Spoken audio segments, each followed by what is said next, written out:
free. This one for WWE champions. Pay to win like every day, yeah. I don't play mobile games. Funny how they still think I'm a broke man. Then I'm broke. Even though I be pulling Hogan's. Free. I spent like 40 grand on a couple thousand pictures of some sweaty men.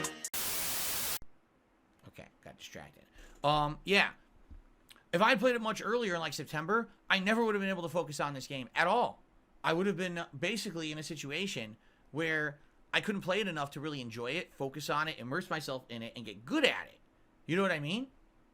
So because of that, the way I see it is you have to be in a situation in your life where you could sit down and just focus on it. I couldn't imagine trying to play this game less than like 12 hours a week. Seriously, like you have to play it like 10 to 12 hours a week to really get into the meat of it and understand it and learn it and like it.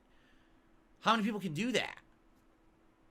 Right? If you're playing it casually, I can't imagine liking this game. I'm just like, meh, it's too much.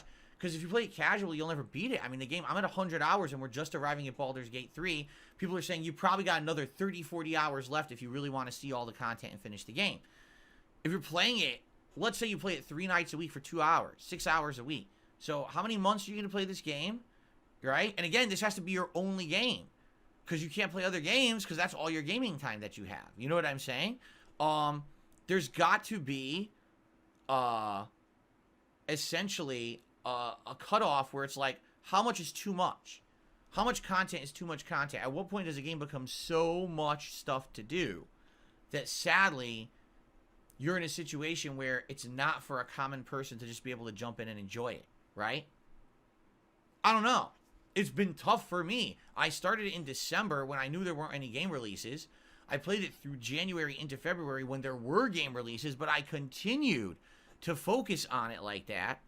And thankfully now, I feel like all that investment is paying off within Act 3. All this crazy stuff is happening, but now I'm out of time. I've been playing this game 4+ times a week. I'm out of time, man. I couldn't play it anymore. You know, as a variety streamer, right? I can only play a certain game a certain amount. Now you might say, well, you're a different case because, you know, you're a full-time gamer, but you're a variety streamer. You're right. But everyone else should have a life, right? Everyone else has a job. They have a family. They have school. They have this shit going on. They can't just sit around playing Baldur's Gate 3 all day every fucking day, right? So if that's the case, how the fuck could they get through this game fast? They can't unless they have nothing to do all day. So who's that? Who gets to sit at home all day on their ass, has infinite money, doesn't need to work, and can just play Baldur's Gate 3 for 2 months straight? I'd like to know who this is. Can someone say, it's me? Because how did you get to that point in life? How many lottos did you win? I mean, I just don't understand it. I'm a full-time gamer, and I could only get 100 hours into this game in 2 months. You see?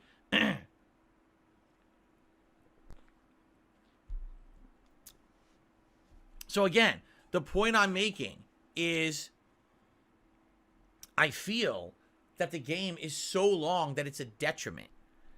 A game like this, perhaps, should be more streamlined. But that's my take, and you can always disagree, and that's fine.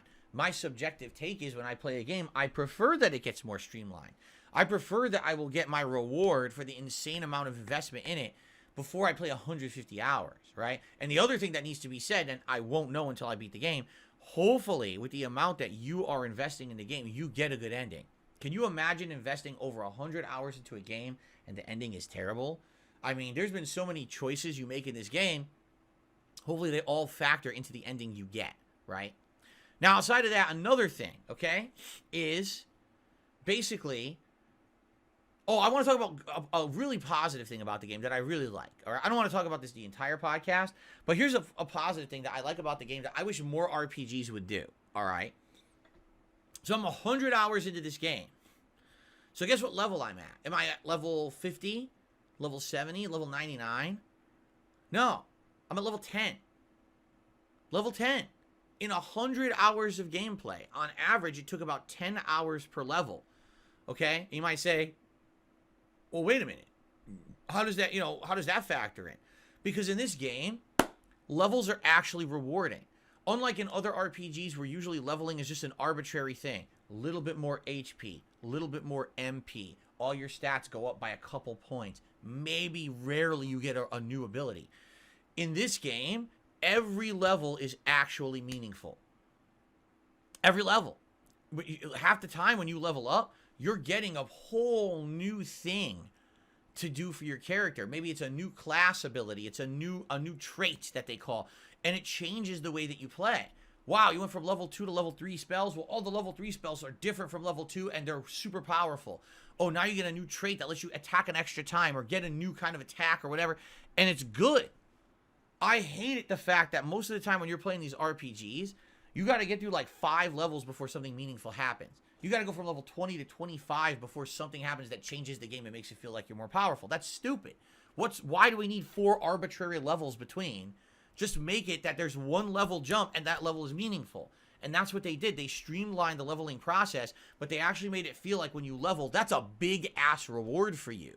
There's been times when I was in the middle of like a dungeon or an area and I was semi-struggling, then I leveled up and all of a sudden my character is so much more powerful now that now I can just plow through and kick ass, and I like that about it. Give me that big reward for the amount of investment I'm doing in the game. And I feel like the leveling system is one of the best I've ever seen in any RPG. I want more RPGs to do that. I'm tired of just get a level and waste time. What was the point of the level, right? There's too many RPGs where you constantly just gain levels and nothing happens. I mean, even Elder Scrolls is guilty of it. You get da-da-doom, da-da-doom. The meter goes up and someone plays a drum. Da-da-doom, da-da-doom. Great, what the fuck did that do for me? Nothing. Right? It didn't fucking improve my game, right? So I definitely like that about the game.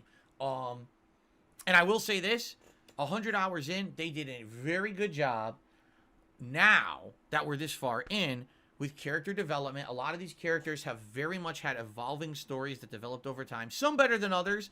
Like, I would say, if you take a look at the whole party, like Lae'zel, Shadowheart,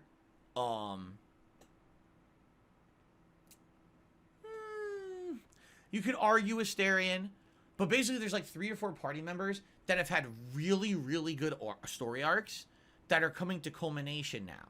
I do feel there's some characters that are not as good. Like, I actually feel like Will and Gale just don't have great story arcs.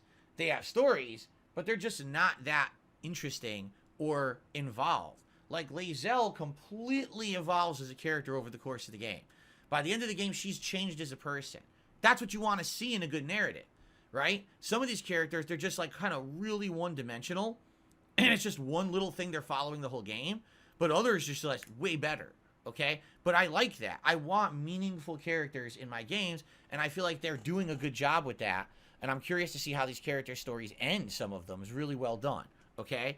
The thing is, I'm sure everyone's going to have a different take on that, but I like the fact that you get at first I didn't care who any of these fucking people were, and you get them all at the beginning pretty much. Like, you get every party member almost right off within the first 20 hours. You have everyone. So it's like, so now how do I know what happens, right? And it's like, well, eventually you'll get your answers. You got to be invested in the game, and I do like where the plot is going with a lot of these characters. So that's a good thing, right? So honestly, my major complaints about the game are the combat isn't as interesting as I felt it could be because it's too complicated, too slow-paced. I do feel like, sadly, it's too long, too much of a time investment of a game. And I'll say one other complaint. Now I'm starting to notice at the end of the game some lack of polish and issues. I'm definitely noticing that. Like, now we're in Act 3.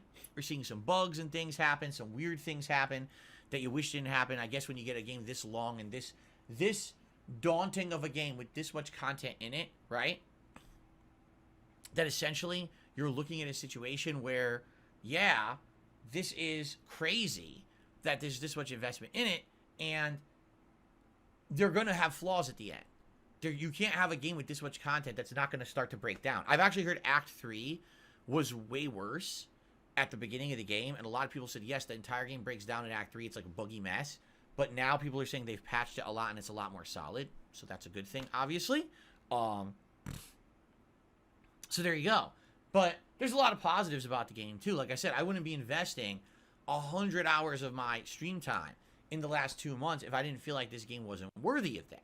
There's a lot of great moments we've had with this game, a lot of memes that are coming out of it, a lot of fun times, a lot of great engagement, I'll say this is one of the most engaging games that I've ever played. We're playing it, and every time you guys are here to help me with it, we talk about the lore, we talk about game mechanics, you enjoy my rage when I get frustrated, but you also like the fact that I'm really enjoying the story elements and making interesting choices. A lot of people have even said, wow, your playthrough's different than mine because you made different choices, and we like that, right? So that's cool. But honestly, I'll tell you, I'm shocked, because here's the thing. When you think about all the other games out there that are mainstream successes, Fortnite and or other team-based online shooter games that are very popular, all the rage right now, Call of Duty, Madden, and or FIFA, which I don't think FIFA anymore, but you know what I mean, like those yearly sports games that were always a huge hit, right? When you think of all of these tried and true, sell the shit out of every year style games, right? That's mainstream gaming. You have to understand that. So for a game like this to somehow have broken through that wall of what's popular and hit the mainstream and become a game that everyone knows and freaking everyone played and or at least bought, probably didn't finish, but are playing, and a game that won Game of the Year not only among gaming journalists, but also among common gamers. That is a feat. But again, I have to ask questions such as, did it really win it on its own merits of being an outstanding game, which thankfully it is, right? Or did it win it on its merits of other things? Like all you saw in the media when the game came out was, are you aware that you can make love to every single person in camp? And did you know that there's kissing animations and you could have genitalia animations and things? It's like, what? But why are we talking about this? Is that the core of the game, right? Is it Baldur's Boner 3 or is it Baldur's Gate 3? So why does that have to become the focus that everyone talks about when you talk about the game instead of the actual good things about the game? There's great things about the game. I would say that relationship shit is the least one out of all of them. There's a feature in there if you want it, great. Enjoy it. But that's not even what the focus of the game is. So why did that become the public discourse? Why is the public discourse so fucking immature about these games? Seriously. Like right now, Final Fantasy VII Rebirth has tons of great stuff about it. Amazing things. Guess what's the number one thing about it on the internet? Oh, when they get to Costa del Sol and everyone's wearing a swimsuit. Look how hot literally every party member is. And not just the girls, the guys. Oh, they're so hot. They're ripped in their fucking Speedos, underwear. It's like, that's like a moment in the game meant for fan service. That's not the game. Why does that all that people talk about, right? It's like, why does this become the discourse about the game? You know what I want to hear about? Other things about Final Fantasy VII Rebirth that are good. Not, you posted that for fucking 400,000 reposts on fucking social media. You know what I mean? Stupid. And I will say this about Baldur's Gate 3. I have to wonder, would this game have sold as well as it did if it didn't have all that, right? You compare that also to a game like Cyberpunk. When Cyberpunk 2077 came out, even though the game was leaky dog shit when it originally released, everyone was talking about, oh my God, there's all this in the game and that in the game and this sex and that sex and sex. And it's like, it's not a sex game. It's not a fucking rated X porno game. So why is that what everyone talks about? It's disappointing for humanity that we still degrade ourselves to that level, that this is what the focus is. I mean, is it in the game? Okay. Is that all we have to talk about? No, but that's what happens. Like, people just can't control them fucking selves for some god reason. This game is great on its own merits. It doesn't need that. The fact that it's in there is, I guess, is an extra. But my God, I wonder how many people ran out like horn dogs and bought the game because they heard this, right? You gotta wonder. You actually gotta wonder. I wonder if they did like a poll, like an actual poll of people who bought Baldur's Gate 3. All the people who bought it, how many people actually would say, yes, that was a factor in my decision to buy the game because it had that content, right? I wonder. For me, zero, but I still really like the game, right? So you got to wonder what the mindset of people is, right? Anyway, yes, I know it's a part of nature and all that. I have to call it out because this game has that stuff. A lot of games don't, right? This game does. And you got to wonder how many people actually thought that was a major factor in their decision to buy the game. Anyway, so, my thoughts about Baldur's Gate 3 100 hours in. It's a great game. I totally get it. It is an anomaly. How often do you get an RPG with this much content all in the base game, right? In the base game. This isn't, Baldur's Gate 3 plus several DLCs and expansions. This is Baldur's Gate 3 base game has this much content in it, right? But I will say there are things about it I wish were better or different. Maybe it's just my subjective take. Personally, I like some things better. I would have preferred it to be a different way. That doesn't mean the game is bad in any way. I don't see the world as black and white. Just because there's something I don't particularly love about the game doesn't mean it's bad. It just means I don't particularly like it. So that being said, yeah, I feel like the game is great, but I do have some criticisms of it, and I think that's fair. Now, a lot of people have said, would I have made this my game of the year for 2023 if I actually had played the entirety of the game in 2023? First of all, I still can't answer that question. I'm 100 hours into a game that's going to be like 130 or 40 hours by the time I beat it. Until I actually see the ending, I can't give that. Because imagine this. Imagine I play 130 hours and the ending sucks. That could completely skew my take on the game. Because a lot of people like to say, oh, it's not the end, the destination, it's the journey. I will agree to some extent, but man, that's a cop-out for game developers and writers who just don't know how to write. Because there's too many games these days where they have good plot ideas and good momentum, and then they just squander it by the end. And this is not just games. This happens with TV shows. This happens with movies. It's sad. You have to have a good ending to a saga for people to invest all that time into it. I really hope the ending of this game is good. Really. If the game is one of the best endings I've ever seen, then maybe it would be one of my favorite games of all time. If the ending is just meh, then it's a good game, but not a, not a groundbreaking, blow my mind game, right? If the ending sucks, I might hate it, It really could be a big determining factor. That's why I don't want to make determinations now. I'll tell you this, as of now, I still like Alan Wake 2 better. I think the plot of Alan Wake 2 and some of the unique mechanics of that game made it feel like an insanely unique experience. Not to say that this game isn't too, but right now, I would say, yes, I did like Alan Wake 2 more. But my opinion could change by the time I beat the game. Of course, the question is, now, when will I beat it? Because, again, I'm not someone who could just sit around for 3 months playing one video game. Don't have that luxury. So who knows what's going to happen in this ending? I have no clue, right? I go, anyway, we might not see it for 3 more months, right? Literally. Because if I'm only playing this game once a week, so you figure 3 hours a week, 4 weeks a month, that's what, 12 hours a month? So 3 more months. So, March, April, I'll beat it at the end of May, right? We'll finally see the fucking ending. When it's that drawn out, does anyone even care? That's the sad fact about a game like this, too, is when you have a game with that much content, it's that long, a lot of people will just never finish it. And that's sad, because the game's good, right? You want people to see the ending of their big endeavor, this giant masterpiece game you made. But when you make it that daunting to get to the finish line, a lot of people will never make it. It's like running an insanely long marathon. People just give up halfway through, right? What are you going to do? Even if it's an amazing marathon with the best running conditions and whatever, you still might not make it, So, man, I don't know.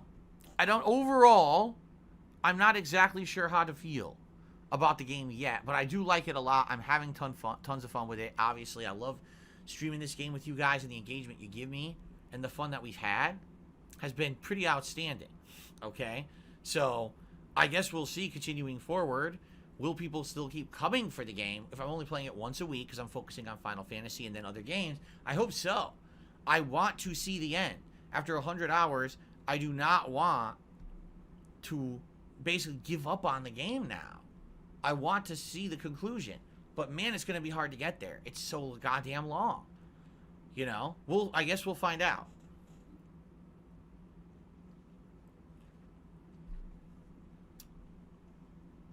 Okay, so Baldur's Gate 3, thumbs up. Looking forward to more, but it is going to get downgraded. It's not going to be played as much. I hope we get to the end and see what happens, and then I'll give you my full perspective once I've beaten it. In like 3 months, I guess. I don't know.